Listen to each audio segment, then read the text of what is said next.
Vamos a iniciar con la clase del día de hoy. Creo que ustedes ya terminaron su periodo de exámenes, ¿verdad, compañeros? Entonces hoy vamos a continuar ya con las clases normales. Vamos a platicar siempre de las obligaciones que proceden de hechos y actos ilícitos. Habíamos platicado ya en la última clase la primera parte de las obligaciones que proceden de hechos y actos ilícitos. Los hechos y actos ilícitos, compañeros, son situaciones que se derivan de transgresiones a la ley. Entonces hay que reparar ese daño que se desarrolla, que se efectúa. Entonces, ¿quién tiene que reparar ese daño? ¿Cuánto tiene que pagar? Pues todo eso está trasladado aquí en nuestro Código Civil. El día de hoy lo vamos a utilizar bastante. Vamos a hacer referencia a las últimas transgresiones que la ley civil contempla en relación a los hechos y actos ilícitos. El primero de ellos es la responsabilidad que tienen los patronos. En el artículo 1663. A ver, usted, compañera, lea el artículo 1663 del Código Civil, por favor.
Gracias.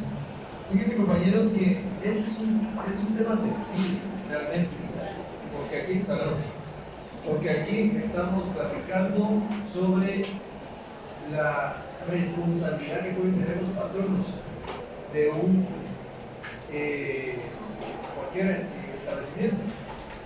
Como en determinado momento la forma en que los dependientes puedan desarrollar una actividad puede ser un problema a futuro, en el cual se pueda deducir la responsabilidad civil. Responsabilidad civil, señores, es que tiene que pagar. Todo lo que es derecho civil es oneroso, es de pago.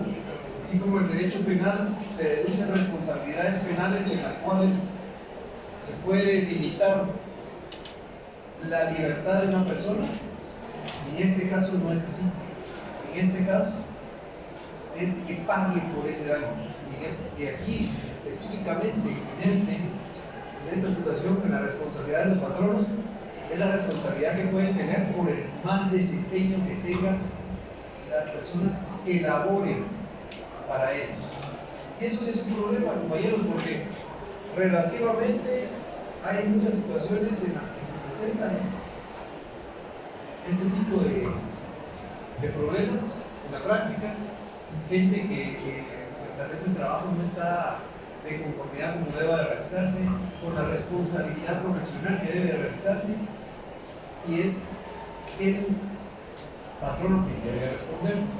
Fíjense que aquí hay en el último párrafo establece lo relativo al derecho de repetición, compañero. Dice: el que pague puede repetir contra el autor del daño o perjuicio lo que hubiere pagado. ¿Qué quiere decir repetir? Es derecho de repetición. Eso lo hemos visto ya en anteriores clases, pero lo vamos a exponer nuevamente. Fíjense, compañeros, que cuando una persona paga por otra, tiene el derecho a solicitarle lo que pagó por esta persona. Supongamos que tenemos al acreedor y el acreedor le presta dinero a 3 personas.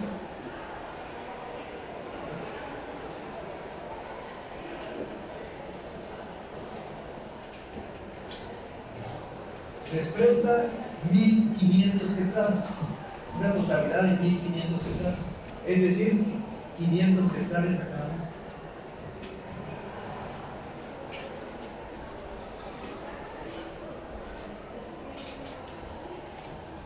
Ya en algún momento nosotros platicamos de la solidaridad, eso lo vamos a ver ahorita que entremos a establecer la división de las obligaciones de conformidad con el sujeto. Tenemos 2 figuras ahí, la mancomunidad y la solidaridad, pero la solidaridad es la que permite en determinado momento actuar o cumplir una obligación de otro. Entonces viene el banco o el acreedor y le dice al deudor: bueno, págueme toda la deuda, págueme los 1.500.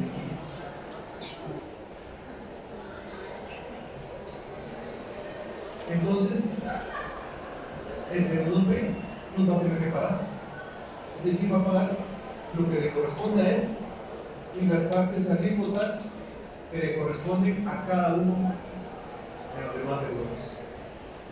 Pero él tiene un derecho que se le denomina derecho de repetición. Es decir, una vez le pagó al acreedor, él puede repetir, se dice, contra los otros deudores y diciéndoles: bueno, yo pagué por ustedes lo que le correspondía a cada quien, ahora cada uno de ustedes me tiene que pagar a mí, me tiene que pagar la parte alícuota o parte proporcionalmente exacta que yo pagué por ustedes. Entonces, en este caso, si alguien paga,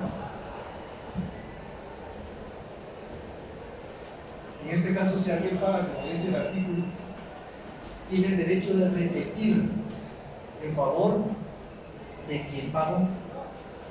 Es decir, yo pagué por él, entonces ahora voy y le cobro. Pagué por usted cierta cantidad, ahora usted pague a mí. A eso es a lo que se refiere este artículo. Veamos ahora personas jurídicas, compañeros. Personas jurídicas abstractas o colectivas. A ver, compañero, usted, de la gorra blanca, lea el artículo 1664, por favor. ¿No? Présteme uno ahí al compañero, por favor.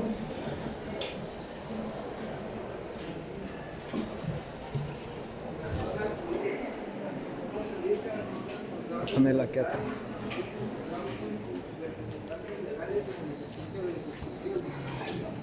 Ahí se mira mejor que. Fíjense, compañeros, que les voy a pedir un favor. Cuando vengamos a la clase, traigamos el código civil. Por favor, compañeros. Fíjense que hace algunos días estuve platicando con algunos compañeros y me comentaban que habían establecido un proceso de puntaje. Si en determinado momento no se traía el código, no se hacía la lectura correspondiente, pero yo no creo que sea necesario llegar a esos extremos. Estamos en la universidad, compañeros. Entonces, ¿a qué se refiere este artículo, compañeros?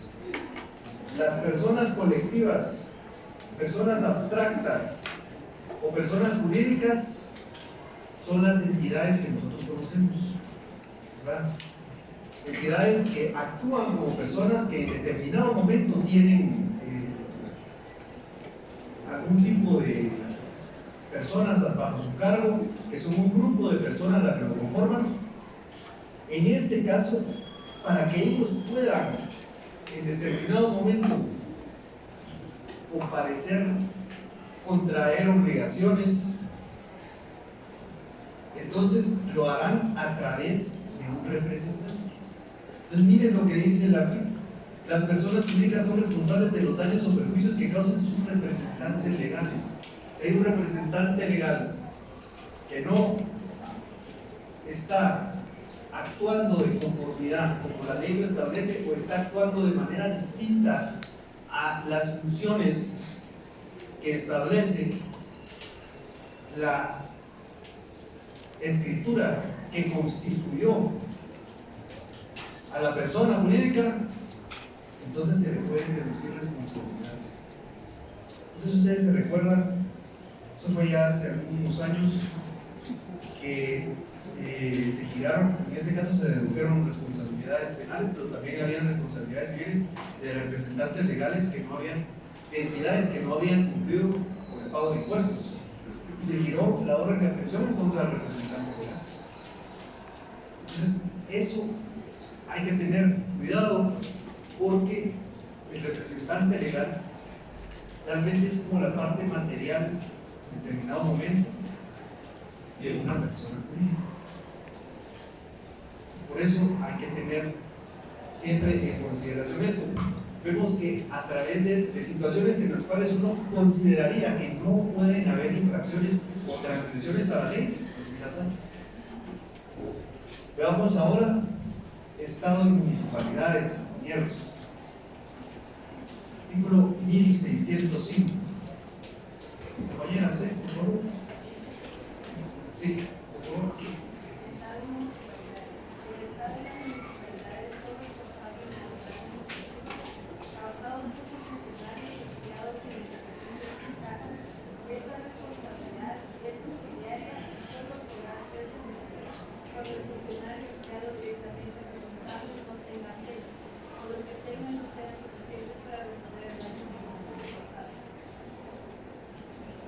Fíjense, compañeros, que esto en determinado momento pudiera estar vinculado con un artículo que nosotros leímos en la última clase, que era lo relativo al abuso de poder. En este caso, los funcionarios municipales, pues, al igual que la mayoría de entidades, tienen que tener cierto cuidado en su desarrollo y desempeño de sus actividades. Porque ya ven, se les puede deducir responsabilidades civiles. Imagínense que de repente destruyen una banqueta porque van a agrandar una vía de tránsito de vehículos sin necesidad de haber llevado todo el trámite correspondiente. Entonces ahí se pueden deducir responsabilidades civiles, ¿verdad? Entonces, al deducir responsabilidades civiles, quiere decir que tienen que pagar.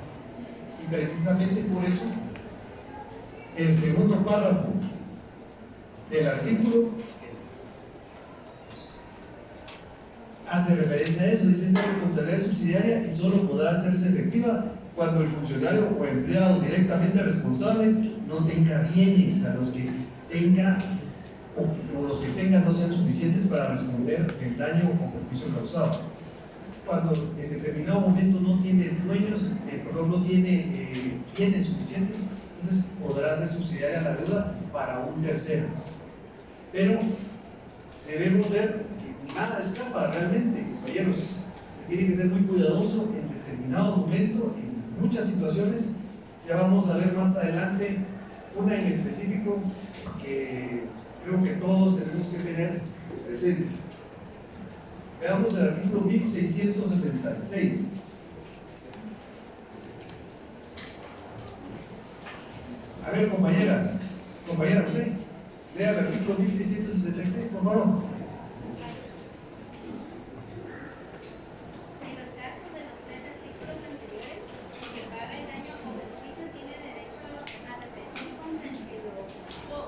Salvo que esto hubiera procedido de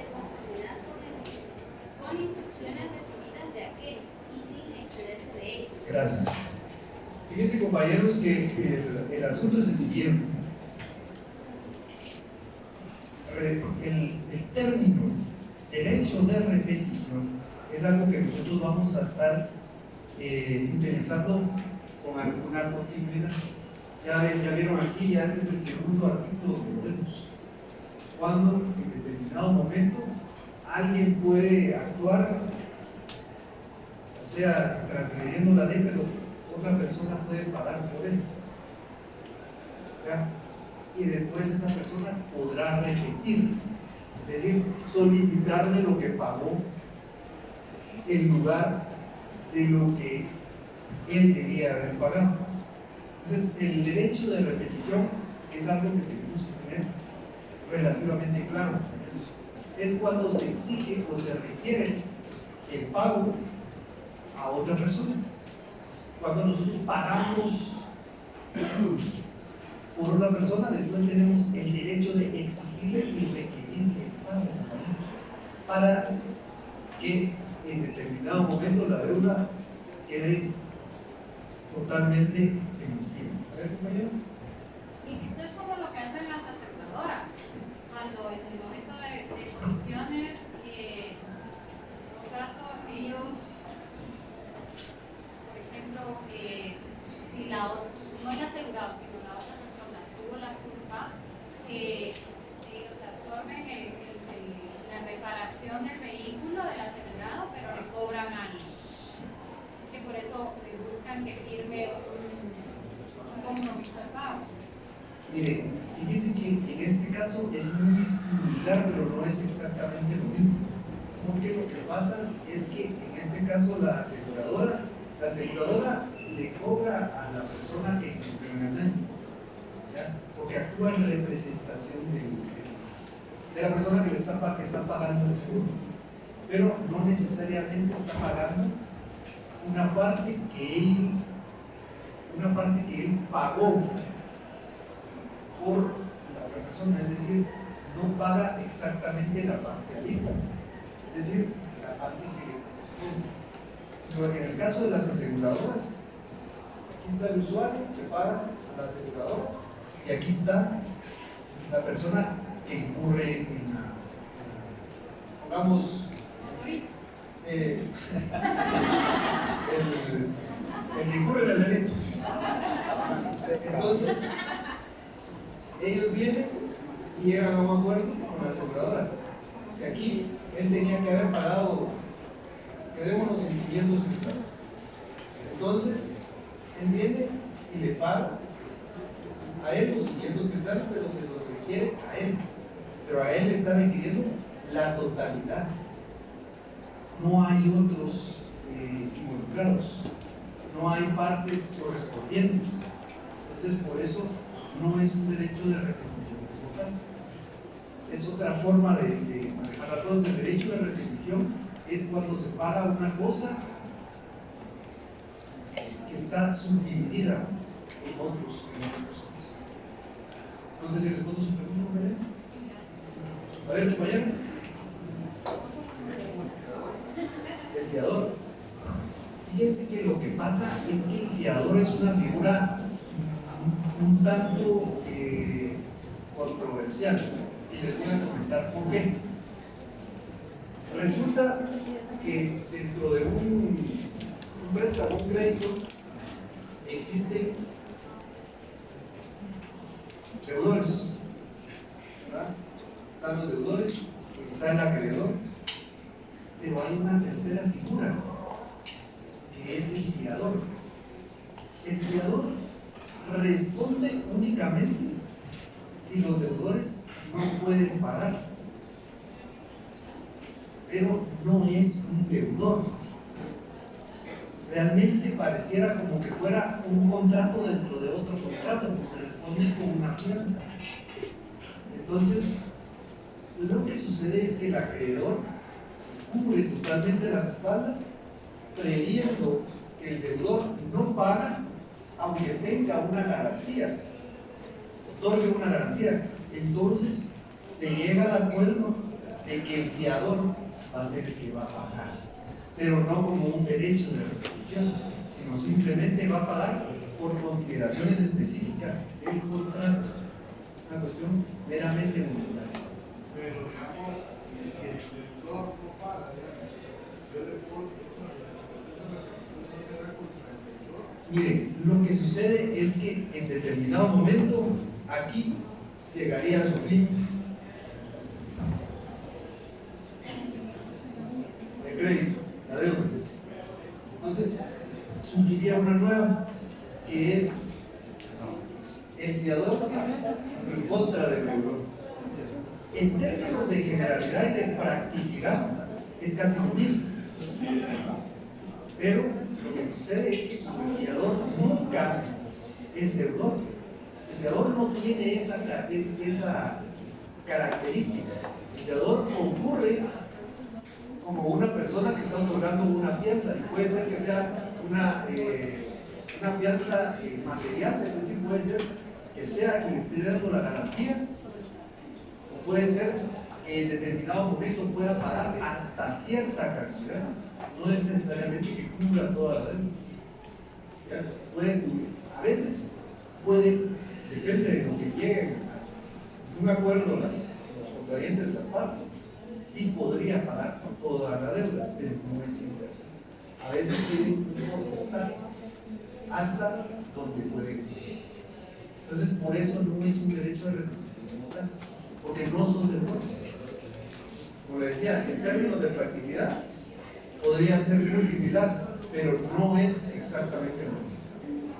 A ver, allá levantaron la mano, compañero. ¿Alguien levantó la mano al fondo? ¿Sí, compañero? Yo se podría hacer un ejemplo, la venta que hace Atena a los famosos bancos, a las famosas casas de cobro. En la casa de cobro deciden que tiene una cartera llena de deudas, la compran al banco y a ellos se dan con el derecho de poder cobrar, a pesar que sigue utilizando la imagen del banco para hacer lo que va a hacer el banco, pero se da mucho dentro de la casa de cobro. En ese caso, eso se asemejaría más, porque entran acreedores y deudores. Miren, el caso de los fiadores, que es algo que vemos casi que de diario, es algo bien interesante, porque, como les decía, el fiador no es un deudor, a menos que haya ciertas situaciones en específico, podrá pagar. Por eso no se considera exactamente un derecho de repetición. Como les digo, no necesariamente el fiador paga la totalidad. En el ejemplo que puso el compañero es un poco similar, porque la deuda ya está constituida y son los deudores en determinado momento los que tendrán que pagar, o uno de ellos. Esa es la situación, cuando uno de ellos es el que está pagando. A ver, compañero. En el caso de los codeudores, Ahí sí, en los codeudores sí. Ya. y ahora, por ejemplo, saliendo del tema, hemos visto los deudores, por ejemplo, en bancos,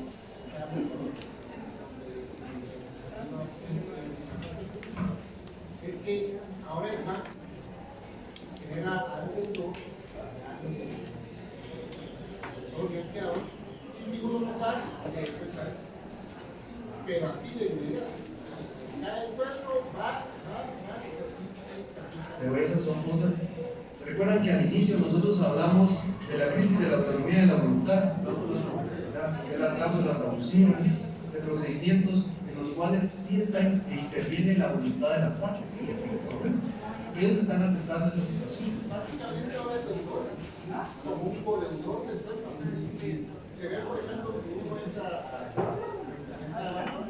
a realizar el crédito, mi crédito, por ejemplo, yo realicé el crédito y le serví de fiador a una compañía.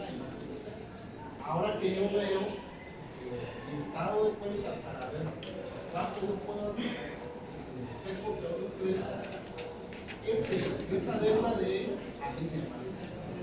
O sea, ya me aparece. Entonces yo ya bajo y le mando para poder adquirir. Sí, porque le afecta su historial crediticio. Fíjense que lo que sucede es que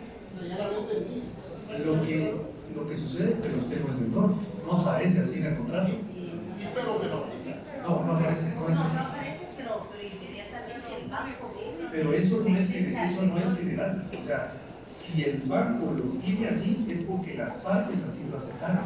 Sí, el contrato. Así es. El contrato. Es que ese es el problema. Sí, mire, fíjense compañeros, fíjense compañeros que la situación es la siguiente. No todos los créditos son iguales. Ustedes han escuchado eso que dicen, mire, hay que leer la letra pequeña. Parece que fuera un chiste, pero no lo es. Entonces, por ejemplo, si de esa manera está procediendo el banco, realmente en determinado momento habría que establecer por qué está realizando esa actividad de esa manera. Hay que ver el contrato y si no es así, entonces ya se podrá proceder judicialmente en contra del banco. Yo les decía, por ejemplo, los fiadores no necesariamente van a pagar. Los fiadores en determinado momento pueden otorgar garantías hipotecarias o pueden pagar hasta cierta parte, no la totalidad. Por eso es que no necesariamente eso es un derecho de petición, porque ellos no necesariamente tienen que pagar todo. No es la generalidad. El problema de los mutuos o préstamos es que se ajustan a situaciones muy particulares.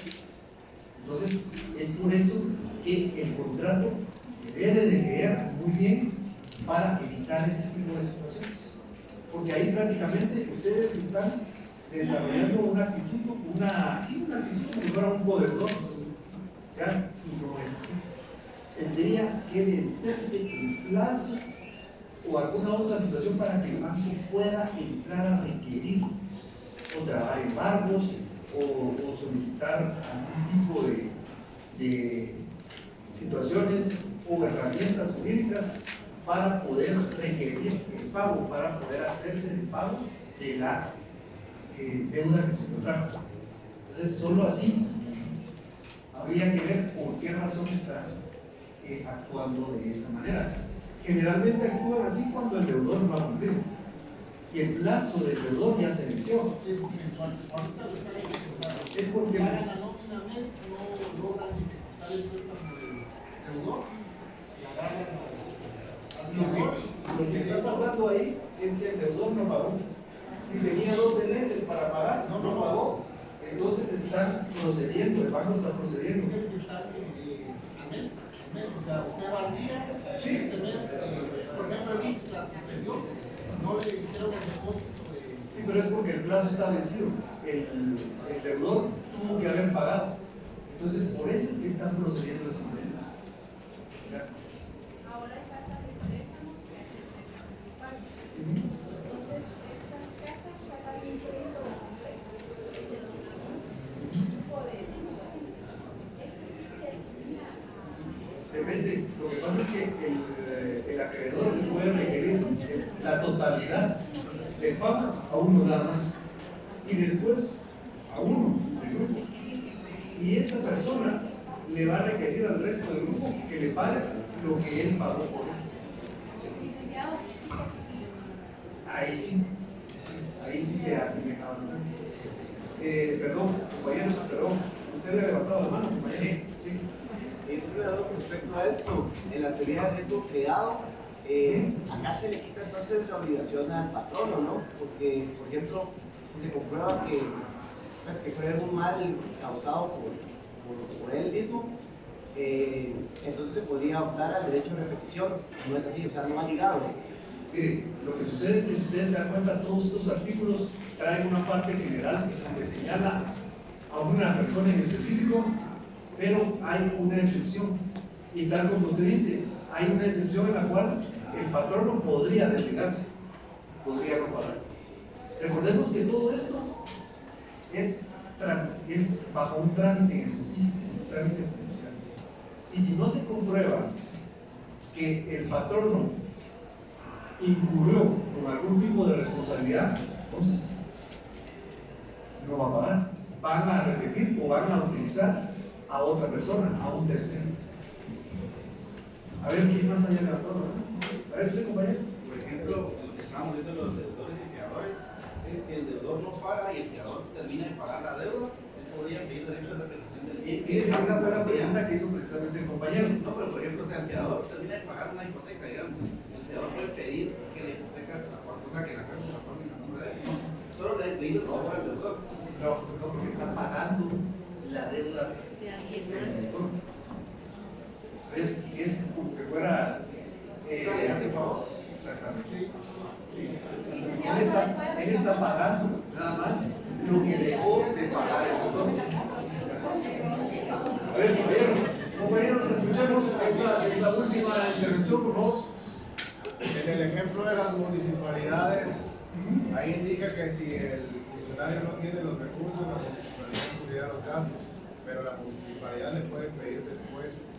Ese es el mejor ejemplo porque una persona está cubriendo el pago por otro, pero explícitamente lo establece la ley.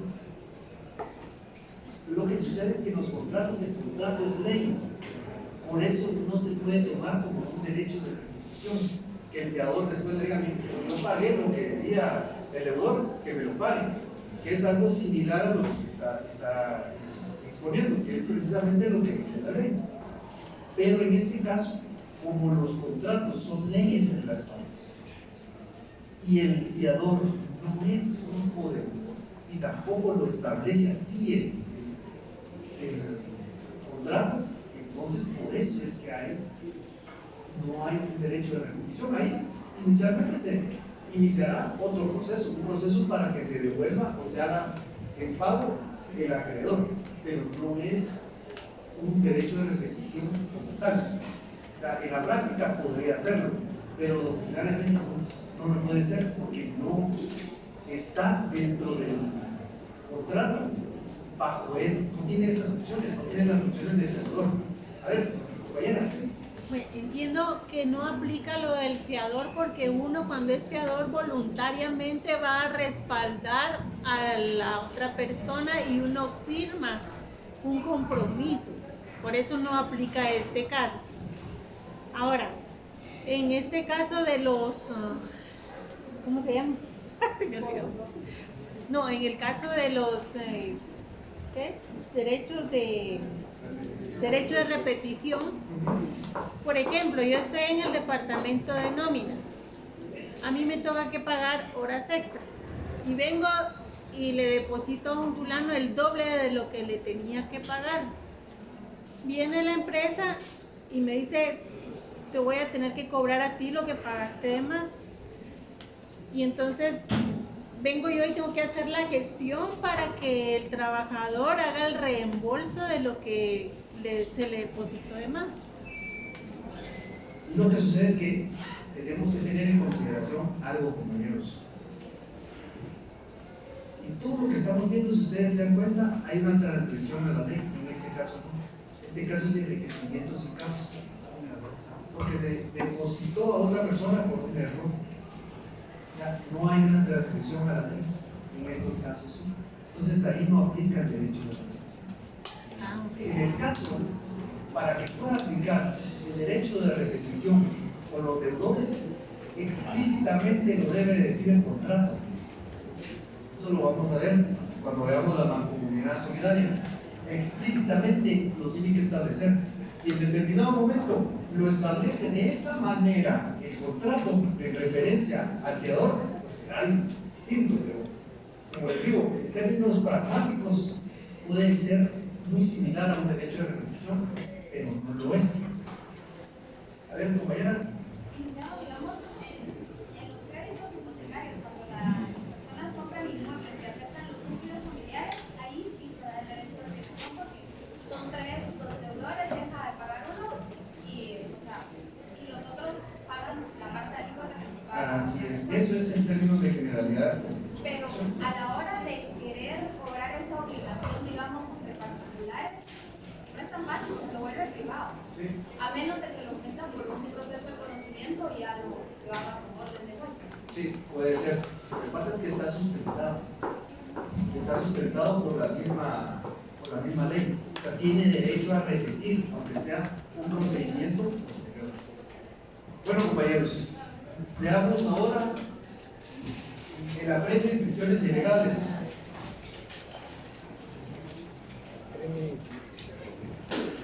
Compañera, era el artículo 1767. Apremio y prisión ilegales. El que opina un apremio o prisión ilegales y el que los ordena son responsables solidariamente por el daño o perjuicio que causan. Muchas gracias, compañera. Fíjense, compañeros, que, como les digo, en todo hay que tener mucho cuidado. Fíjense que esto, para ponerles un ejemplo, es cuando un juez en determinado momento dicta el auto de prisión y el auto de procesamiento. Y resulta que llevan a la persona y la persona puede estar sin que le dicten el auto de prisión preventiva. El auto de procesamiento me parece que son 72 horas. Y resulta que, pues, por la cuestión de trabajo y todo, se les olvida. Y eso sí han habido casos. ¿Cuánto tiempo tiene de estar detenido? Fíjense que tiene de estar detenido un año. Un año. Y no ha habido, no se tipificó el delito por el cual debía estar detenido. ¿Qué va a pasar ahí? Van a deducir responsabilidades. Eso no solo sale en las películas. Van a decir, bueno, mire, entonces págueme, ¿no? Mire cuánto tiempo estuve detenido ilegalmente. Entonces, a eso es a lo que hace referencia esta situación. Es un problema, compañeros, y es un problema fuerte. A ver, compañero. Licenciado, disculpe, acá dice apremio y prisión ilegal. ¿Qué diferencia entre el apremio y la prisión? Es que el apremio está regulado en el artículo 178 de la ley del organismo judicial. El apremio es la forma coercitiva que tiene una autoridad para hacer cumplir. ¿Ya? Entonces, en determinado momento, el apremio puede transformarse en ilegal, ¿ya? Cuando no está de conformidad como la ley lo establece, al igual que las prisiones ilegales. Porque lo que sucede es que lo que va a pasar ahí es que ha pasado mucho tiempo y se constituye en una ilegalidad. Personas que están detenidas, por ejemplo, sin que haya un delito que es el que fundamente su detención. O imagínense que tienen derechos a medidas sustitutivas. Entonces, y no se les otorga. Entonces ahí se pueden deducir responsabilidades civiles. A ver. Eso puede aplicar también, yo conozco casos de personas que ya cumplieron su condena, pero no les dan audiencia para darles el auto de libertad. ¿También aplicaría en este caso?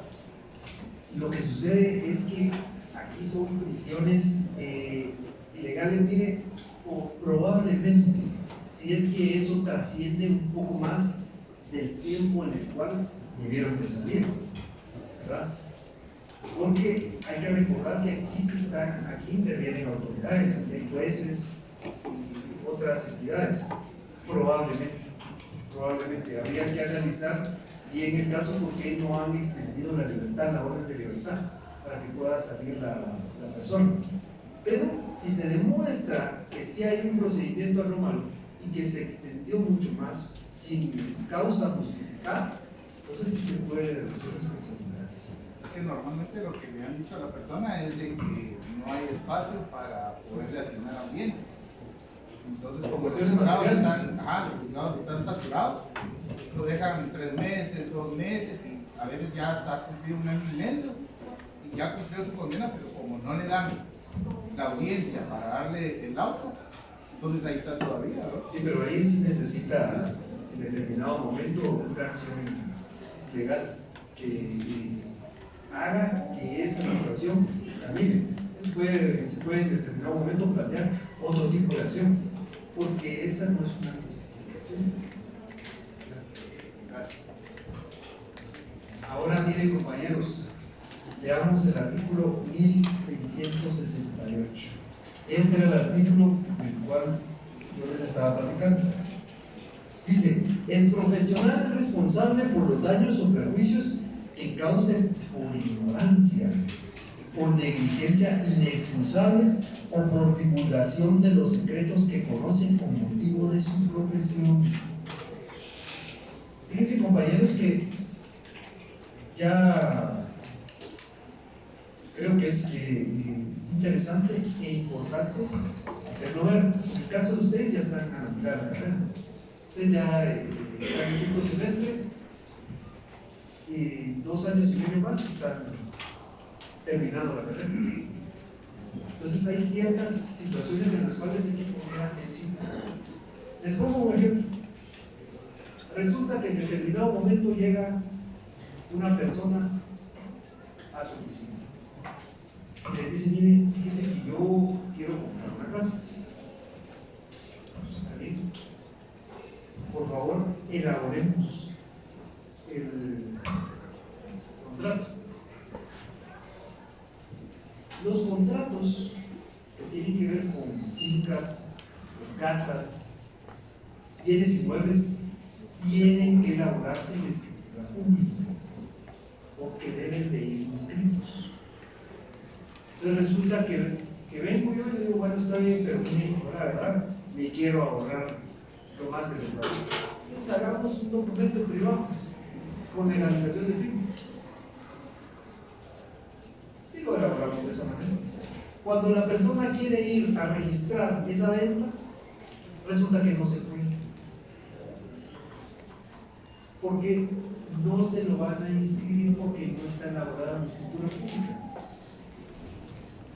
Y como de todo hay, probablemente el vendedor dispone del bien otra vez, solo que esta vez el comprador sí elabora una escritura pública, facciona una escritura pública y la va a presentar al registro. La presenta y esa sí la inscribe. Primero en tiempo, primero en derecho. Entonces, ¿qué va a pasar? Hay que demostrar que ese contrato fue anterior al que está inscrito. Hay que acudir a un órgano jurisdiccional. Hay que pagar. Hay que dedicarle tiempo. Aparte, que en determinado momento la persona a la que estamos asesorando nos puede deducir responsabilidades. Usted sabía. Entonces yo no puedo decir: mire, es por ignorancia o negligencia. Tal vez en el momento dado, yo lo que debía haber hecho es: bueno, permítame un momentito, espérenme un momentito en la salita, solo necesito atender otro asunto, y en ese momento voy y me voy al código a revisar.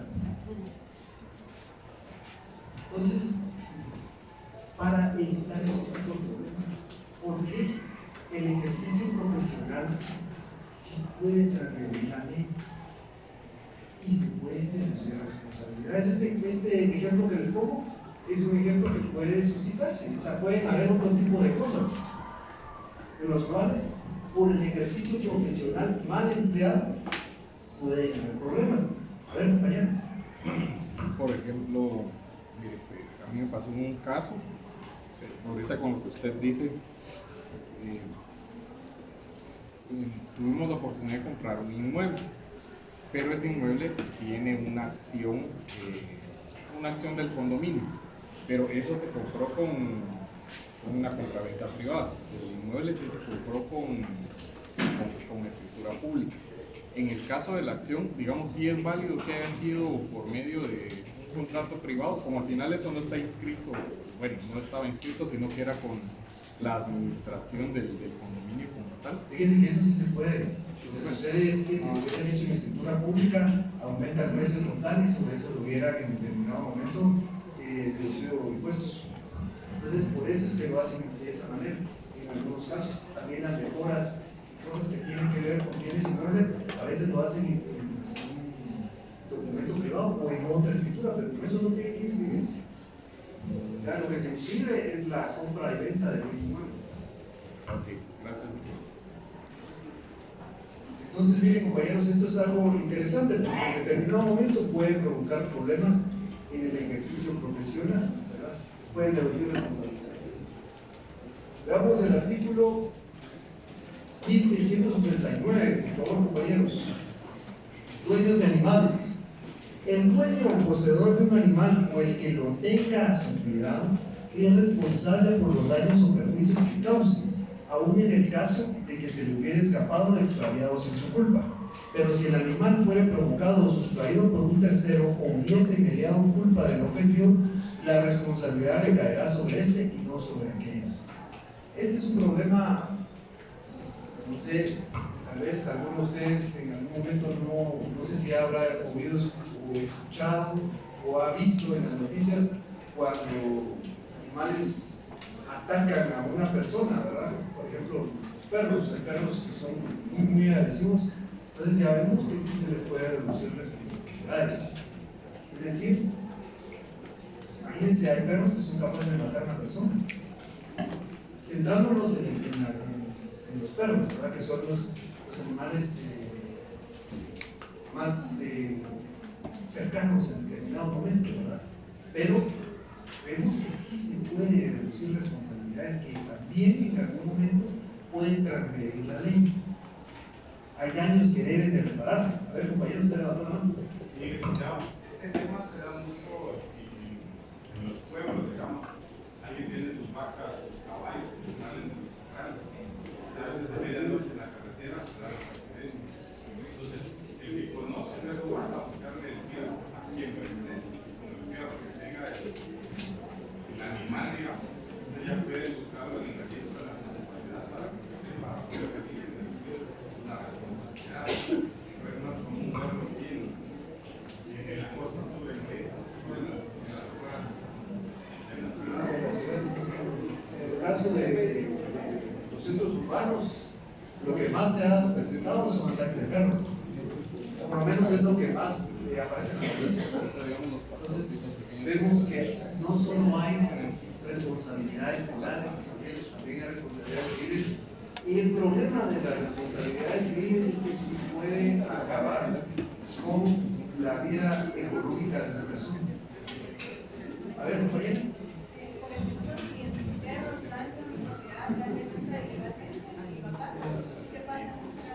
Es lo que dice aquí en la segunda parte del artículo. Pero si el animal fuere provocado o sustraído por un tercero o hubiere mediado culpa del ofendido, la responsabilidad recaerá sobre este y no sobre aquellos, es decir, no sobre el propietario. A ver,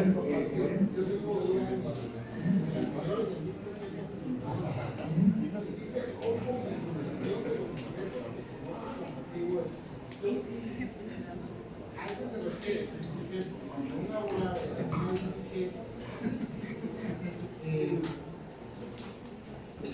da una información que algunos estudios, la trabajadora social, la psicóloga, a veces también proceso niños, a eso se refiere que se tiene acceso a la información privilegiada que no puede divulgarse a sabiendas de que, por ejemplo, puede haber repercusiones de agresión hacia otras personas. Sí, es el secreto profesional que tienen todos los profesionales. Vamos a poner un ejemplo. Resulta que a la oficina llega una pareja. Se va a denunciar o llega solo uno de los mismos. Realmente puede ser un divorcio voluntario, lo quieren llevar, pero resulta que dicen cosas que usted como profesional son ustedes que saben. ¿Qué pasa si no usted las empieza? ¿Qué van a deducir responsabilidades? ¿Quién más lo sabe? Por ponerle un ejemplo sumamente cotidiano, hay otras cosas que comparten con el profesional, los cuales uno no puede decir nada. ¿Será que no se comprueba? Porque al final, pues así como se lo cuentan, se pueden deducir responsabilidades, se pueden existir pruebas. O sea, sí tiene que probarlo. Todo se tiene que probar. Solo para aportar a lo que dice el compañero, nosotros como trabajadores públicos tenemos también un normativo reglamento interno de trabajo y ahí tenemos también lo que es el confidencialidad, donde nosotros no podemos divulgar ninguna información de nuestros usuarios. Pero en este caso es por la entidad local, sector de trabajo. En el caso que establecía el compañero, es cuando acuden con usted, por ejemplo, como profesional, como abogado o como notario. Entonces le exponen a una serie de situaciones muy complicadas. Entonces no se pueden exponer porque se vulnera el secreto profesional y por eso le pueden deducir responsabilidades. Sí, pero o sea, sí entiendo. Pero es similar, sí, lo que usted dice es similar porque en determinado momento, si usted transgrede o expone. Lo que pasa es que nosotros llevamos casos de juzgado. ¿Usted trabaja en el juzgado? No, nosotros trabajamos con estudiantes que tienen problemas con el juzgado, entonces ahí también van a estar en parte. No podemos. Sí, pues no se puede exponer. Muchas gracias, compañera. Sí, escuchemos, compañeros. Solo con una pregunta. Fíjese que hace años con este dueño de animales, recordándome, digamos donde vivo, supimos que dos vecinos habían tenido un conflicto. Uno de esos vecinos tenía un pitbull y el otro vecino pues siempre salía a correr. Ellos tuvieron un conflicto, ignoro qué fue, pero resulta que pues, el vecino que tenía el pitbull tenía la puerta abierta cuando el otro vecino andaba corriendo y pues ya se imagina lo que pasó, ¿verdad? Ese animal agarró al vecino y le causó daños graves, pero el vecino se desentendió del perro. No supe eso en qué quedó, pero siempre me quedó la duda de qué habrá pasado con el animal. En ese tipo de casos, ¿qué sucede? Que la persona dice, el animal no es mío, y mira, me arrancó 2 dedos, o sea, me hizo daños graves. Precisamente lo que establece. Entonces, en este caso hay que deducir responsabilidades al dueño. Y después hay que averiguar si realmente sustrajeron el animal o a quién pertenecía, cuáles son las condiciones y situaciones que se presentan en una situación como esa. Ya hemos escuchado con esa, no es que uno lo vea en una sola vía, pero con esa raza de perros se ha escuchado ya bastantes casos para los mismos. Entonces, lamentablemente en algunos casos no se quedó, pero sí se les deduce responsabilidades al dueño. En primera instancia, y a quien van a señalar es al dueño. Pero lo que dice él es que el dueño lo negó. Pero si el dueño lo negó, lo que pasa es que hay medios probatorios y deberá de probarse. O sea, el hecho de que él, yo puedo decir, mire, el perro lo murió, pero el perro no es mío, sabiendo que casi le quitó una pierna o alguna cosa así. Entonces, hay que probarlo. Recuerden que todo esto que está aquí debe de probarse ante el juez. Entonces, son herramientas jurídicas que el código tiene para poder establecer en determinado momento quién es el culpable y a quién le va a deducir responsabilidades y cómo se va a hacer. No, esto es para el área civil. Esto es el área propiamente civil que estamos viendo. Las leyes correspondientes, me parece que en determinado momento hubo una ley que salió hace un par de años. Pero esto que estamos viendo, esto es para deducir responsabilidades, para pago. ¿Sí?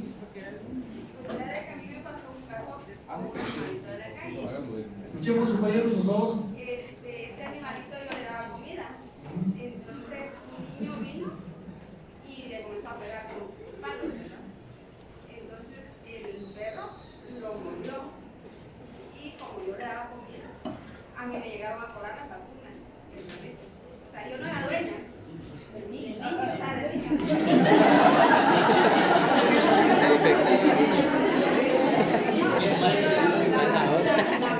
La mamá del niño vino bien grosera a decirme, sí, usted tiene que pagar, ya porque al tuyo le hubiera dicho. Me tengo que pagarle los daños que le hice, ¿verdad? Porque lo mordió. Pero esa señora que tenía problemática se quería llevar al perro.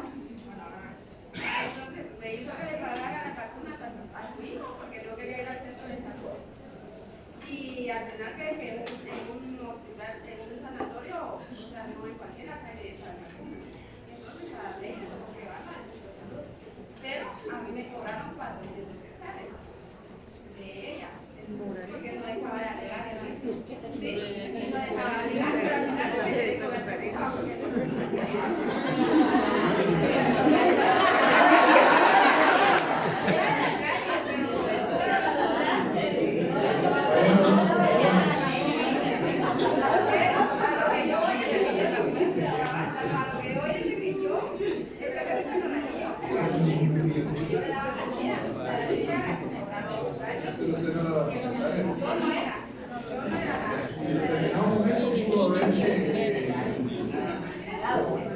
Hecho a un lado, hay decir, miren, aquí no hay Es que hay cargos a los niños. Ustedes la reconoce como pena. Escuchemos, por favor, compañeros. Pero al final de cuentas, al niño lo habían mordido y todo, y este animalito era de la calle.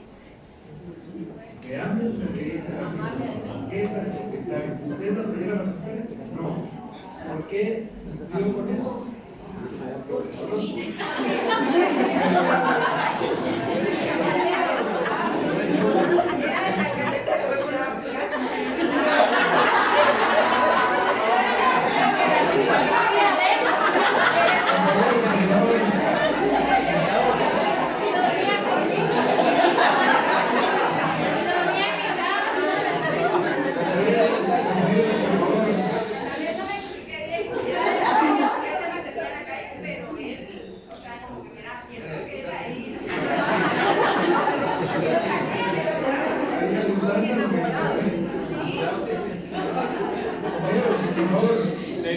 Veamos ahora el penúltimo hecho y acto ilícito. Propietario de edificios, compañeros. A ver, compañera, damos el artículo, por favor. El que se hallare amenazado de un daño o perjuicio proveniente del edificio o de la obra de otro, instalaciones o árboles, tiene derecho a exigirle al propietario que tome las medidas necesarias para evitar el peligro, de acuerdo con lo que al respecto dispone este código. Muchas gracias, compañera. Esto es en caso de que haya daños o perjuicios que puedan provenir de un edificio. Recuerden que los edificios, por la altura o realmente las otras viviendas que están a la par, puede haber problemas, ya sea en la construcción o en el remozamiento de un edificio.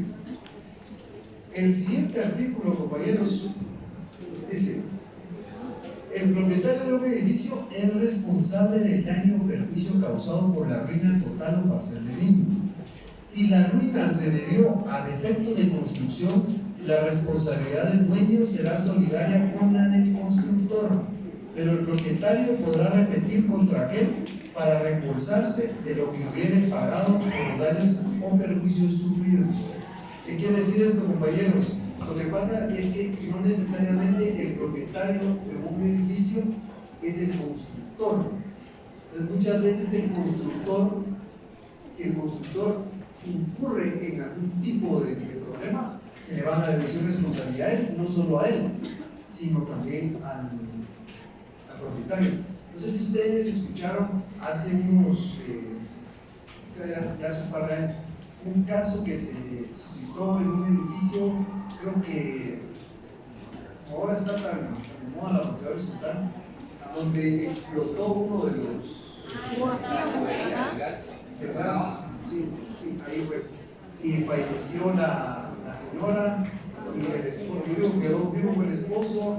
Entonces ahí hay un problema, porque me parece que el gas venía por tubería. Entonces ahí, en primera instancia, quien vendió, que era el dueño, pero ahí se puede remitir los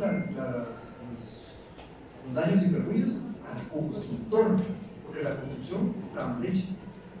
Dice que esto es bueno ponerle atención porque en la actualidad la propiedad horizontal es un boom, ¿verdad? Si ustedes se dan cuenta, hay muchos edificios de apartamentos. Entonces, en determinado momento se pueden deducir responsabilidades por situaciones como esas, ¿verdad? A ver, compañero. Lic. Digamos que tenemos un caso de un condominio que está en algo, pero la inmobiliaria no hizo un muro de contención para proteger al condominio de abajo, digamos. Si en dado caso sucede una tragedia, los propietarios de ese condominio tienen que asumir el costo y ellos tienen que demandar a la inmobiliaria para recuperar el gasto. Fíjense que en este caso podríamos ver el artículo 1670, ¿verdad? El que se hallara amenazado de un daño o perjuicio proveniente del edificio o de la obra de otro.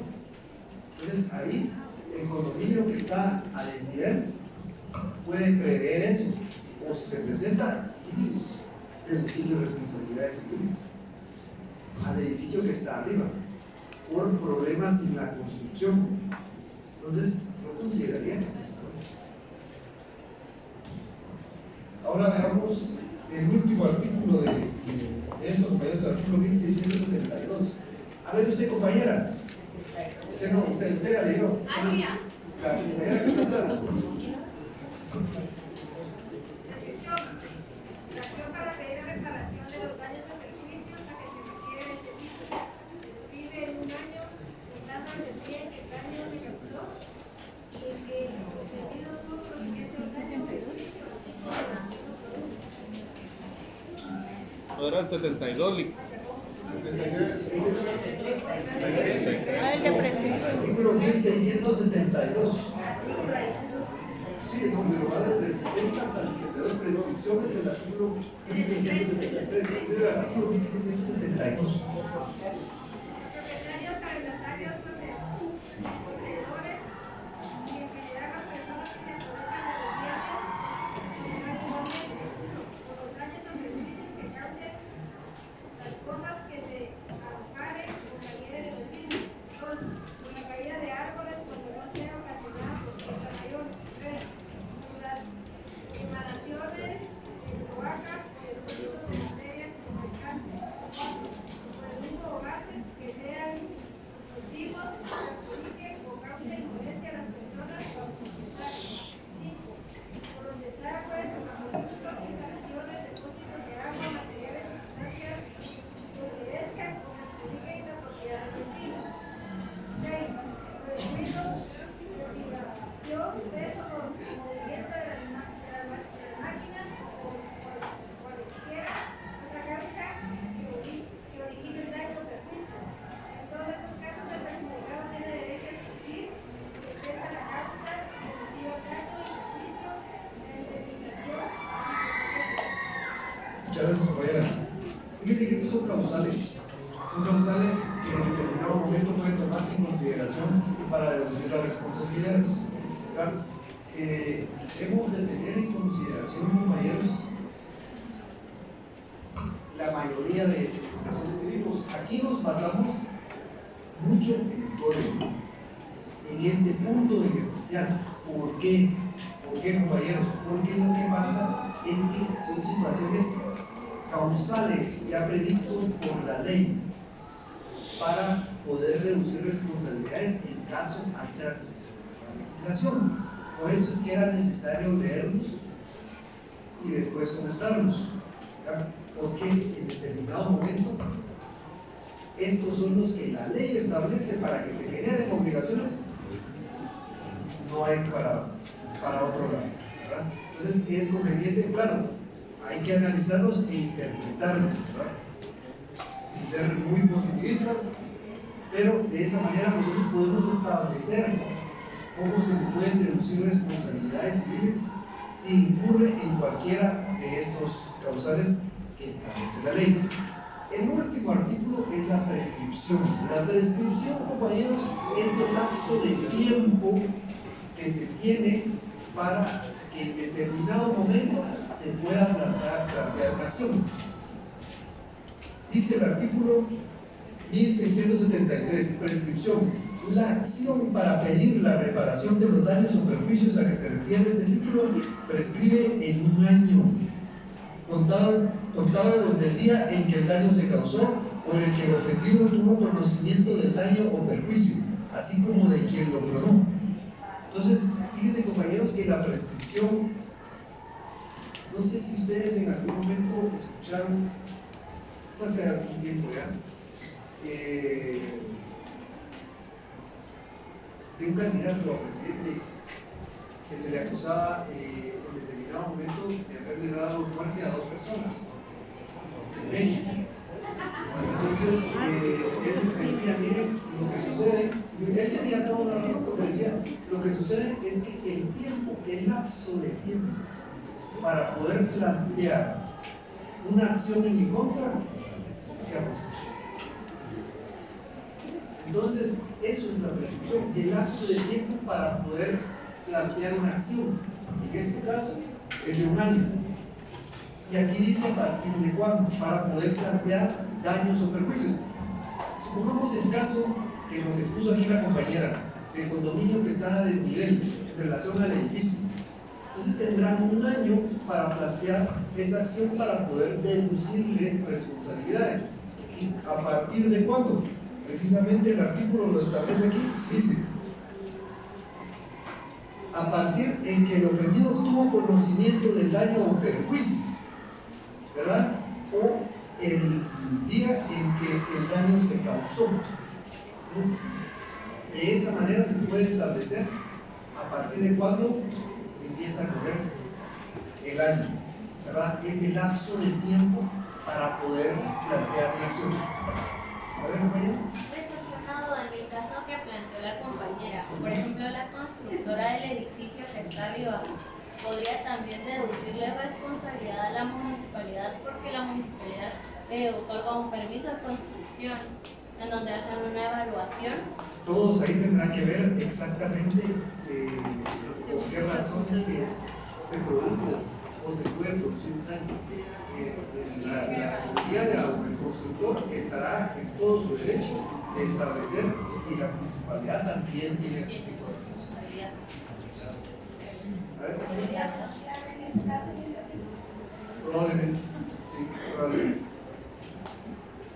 A ver, licenciado, pero ahí ¿cómo se establecería el tiempo? Porque si bien es cierto, da un año, mientras se tuvo conocimiento, las personas pueden aducir de que no se habían percatado del peligro que corrían. Aún si se hubieran dado con anterioridad cuenta de eso, pues pueden aducir eso para que les empiece el tiempo a correr. Fíjense que son dos situaciones las que señala la ley, ¿verdad? Una a partir del daño, cuando es muy evidente, y otra a partir de cuando se enteraron, que eso es muy subjetivo, ¿verdad? Y habría que establecerlo de forma fehaciente a través de medios probatorios. Esa es la única, ¿verdad? Establecer, por ejemplo, pruebas anticipadas, ¿ya? Pliego de posiciones, donde con base en una serie de preguntas se puede establecer, mire, a partir de cuándo usted se enteró o se dieron cuenta, para establecer realmente si en esa fecha se inició y si la acción no ha prestado. Bueno, compañeros, entonces yo les agradezco mucho su atención. Yo sé que es un poco complicado eso de la lectura del código, pero ya vamos a entrar en otro tipo de clases.